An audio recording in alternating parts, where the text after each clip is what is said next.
Hi, welcome to 4 Minutes of Film with me, Rhianna. 3 films to review this week: Paddington, Horrible Bosses 2 and I Am Ali. So let's start with Paddington.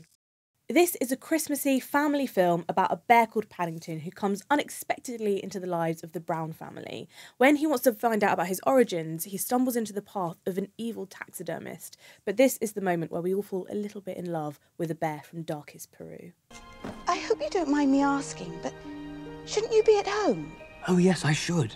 But I haven't quite worked out how to find one. Well, where are your parents? Oh, they died when I was small. Here we go. All I have left is my aunt. And where's she?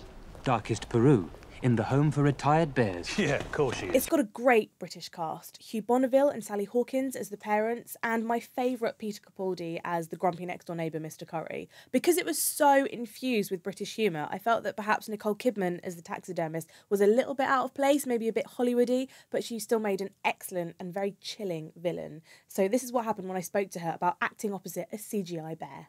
This was really, you're acting opposite a stick with a red hat on it until you see the movie, and then you're just completely, I was gobsmacked at how adorable he is. They'd shown me like an image of the bear, so I'd already seen how cute he was going to be, but to actually see him come to life and all the little nuances, I was amazed. I'm amazed that you had to act opposite a stick. That's how it goes these days.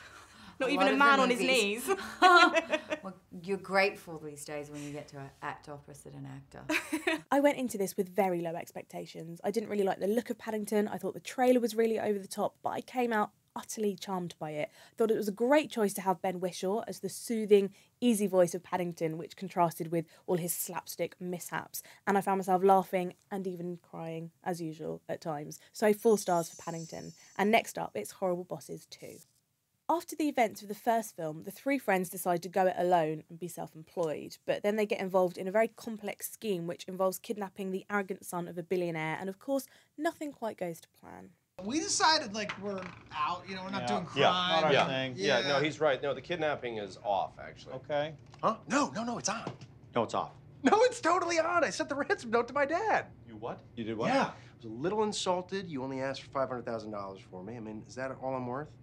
No sweat. I tacked on another 0. I wasn't the biggest fan of the first film, but the second one is way worse. What really grated on me was the constant bickering between Charlie Day and Jason Sudeikis' character. They were so annoying, just shouting over each other, which might have worked on paper, but that's not what I go to the cinema to see. I really like Chris Pine as this massive egotist, and also Christoph Waltz as his Machiavellian, really foul dad. But it's just a shame that the great characters were on the periphery and they chose instead to indulge the repetitive improvisation of the 3 lead characters. Didn't work for me at all. So 2 stars for Horrible Bosses 2. Although Jennifer Aniston, still really hot.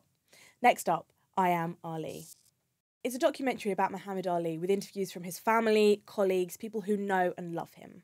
It was fabulous. It was surreal, really. I mean, the house itself, if you ever watch the Rocky films, in the Rocky 3, you see Rocky living in a big white mansion.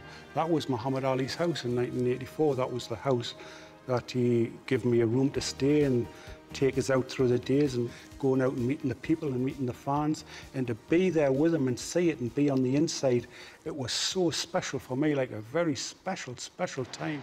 The documentary focuses almost entirely on the years when Muhammad Ali was at his peak, and I felt like I learned a lot about who he was, his personality traits, his relationships with those closest to him, and it was a very positive and inspirational film, if a little bit one-sided. He seemed to really dote on his children, and we hear recorded archive footage of his phone calls with them because he knew one day that he'd make history, and that incredible confidence does come across as just that, confidence, not arrogance, because of his ease and charisma. I really enjoyed it, so 4 stars for I Am Ali. Next week, I will be reviewing Black Sea with an interview from Jude Law, and also Penguins of Madagascar, so click here to subscribe and catch that then.